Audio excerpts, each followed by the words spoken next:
Hi everyone, my name is Sydney and today I'm going to be discussing the book City of Ashes by Cassandra Clare. So this is the second book in the Mortal Instruments series by Cassandra Clare, and there was a lot to talk about in this book.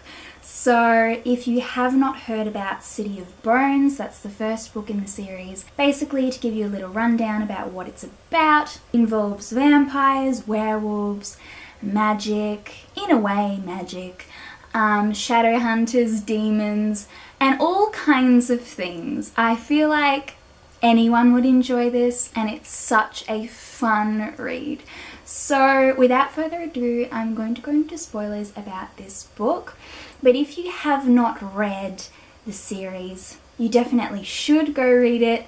I have a book talk on the first book, which I will leave the link down below for you guys to check out if you're interested. But yeah, I'm going to go into spoilers. So here we go in 3, 2, 1.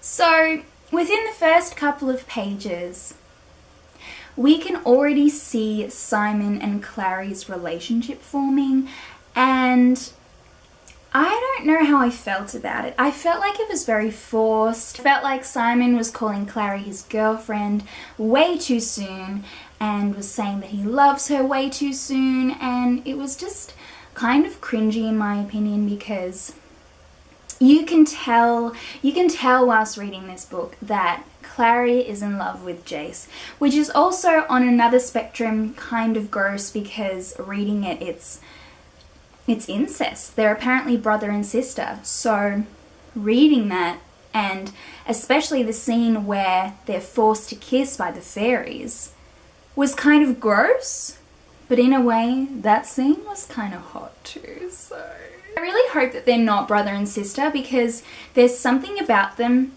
which I really like, and I have a theory that they're not brother and sister. So my theory is that when Clary and Jace were young, Valentine took them and somehow put a curse, put a spell on them to give them these powers. We find out little things about Jace and Clary, some secret little talents that they have.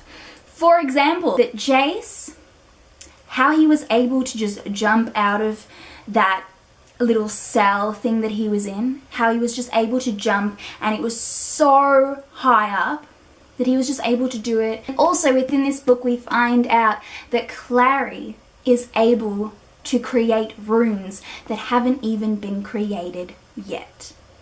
So those kind of things were freaking sick as hell, and I don't know why, but I have a theory that Valentine put some curse on them. He somehow gave them all these abilities. Maybe that's why they feel like they're related to him, but I have a feeling that they're not.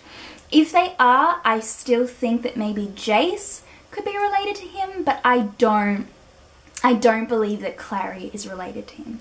I don't know, I don't know why, I just don't think. I don't want to believe it. Maybe that's what it is. I don't want to believe it.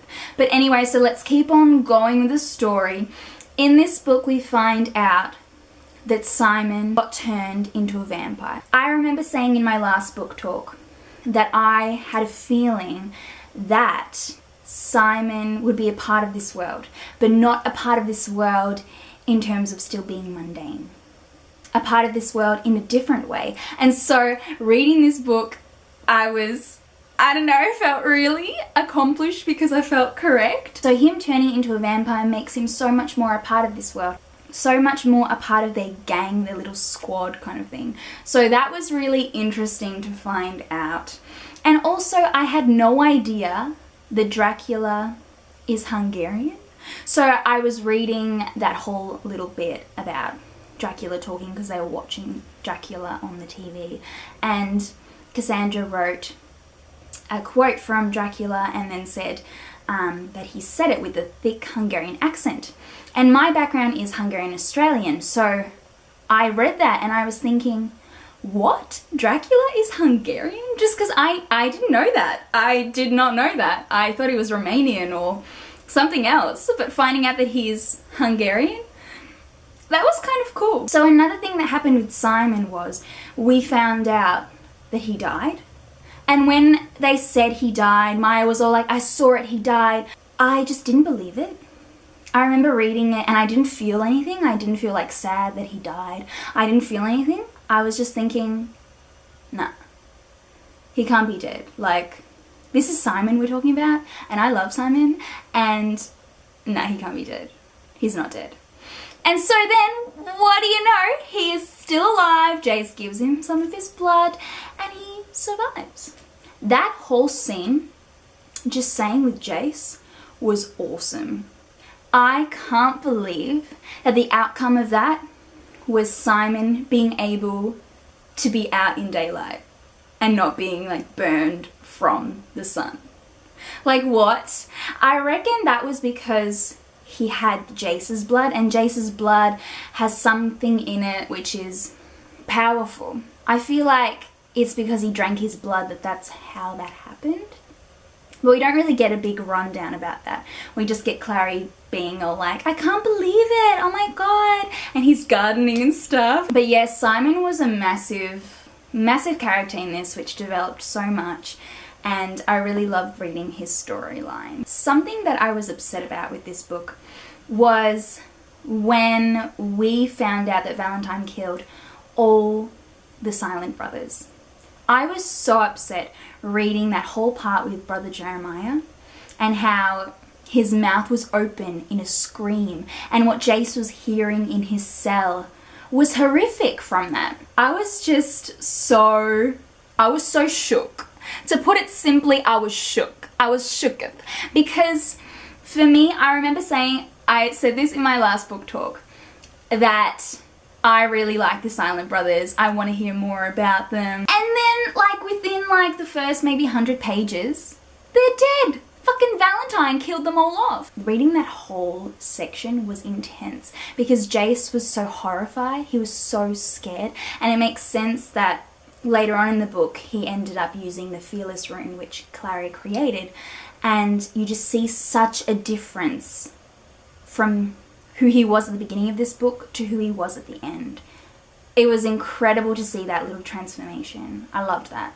Okay, so the whole scene where Clary created a new rune, which was the Fearless rune, was epically epic. It was amazing how she was able to do that, but I loved how they put the rune first on Alec, and he was just going nuts. He was about to tell his mum that he was in a relationship with Magnus. Oh my god, is he gonna tell her? Shit! But that whole thing was hilarious, just like seeing what's gonna happen and then like actually finding out within that scene that Clary's rune actually works. That was awesome. So a character that we were introduced in this book was Maya. I'm not sure if that's how you say it, but I like to call her Maya. And within the first page of meeting her, she just sounded amazing. On page 31, Maya had never trusted beautiful boys, which was why she hated Jace Wayland the first time she ever laid eyes on him. Her older brother Daniel had been born with her mother's honey-coloured skin and huge dark eyes, and he turned out to be the sort of person who lit the wings of butterflies on fire to watch them burn and die as they flew. He tormented her as well in small and petty ways at first, pinching her where their bruises wouldn't show, switching the shampoo in her bottle for bleach. She'd gone to her parents, but they hadn't believed her. No one had. Looking at Daniel, they'd confused beauty with innocence and harmlessness. When he broke her arm in 9th grade, she ran away from home, but her parents brought her back. In 10th grade, Daniel was knocked down in the street by a hit-and-run driver and killed instantly. Standing next to her parents at the graveside, Maya had been ashamed by her own overwhelming sense of relief. God, she thought, would surely punish her for being glad that her brother was dead. And another thing with Maya, damn, I think something is gonna happen there with her and Simon. And I dig it. I know I said that I like Simon and Isabel together, but I think I prefer Maya and Simon now. We'll see if that happens, because that would be awesome, vampire and werewolf. Another character we're introduced to is the Inquisitor, Imogen, and I frickin' disliked the hell out of her. She wouldn't let Jace speak. Hardly at all. and she just went to her own conclusions. She was just stupid. She was just annoying. But how she saved Jace's life was pretty cool. Yet in the final moments before she died, it was really interesting because she whispered something to Jace. And a lot of people have missed this, have thought that, oh, Imogen was about to tell Jace something. But she actually whispered in his ear and he said, what? What does that mean? So she did tell him something, but we don't know what she said.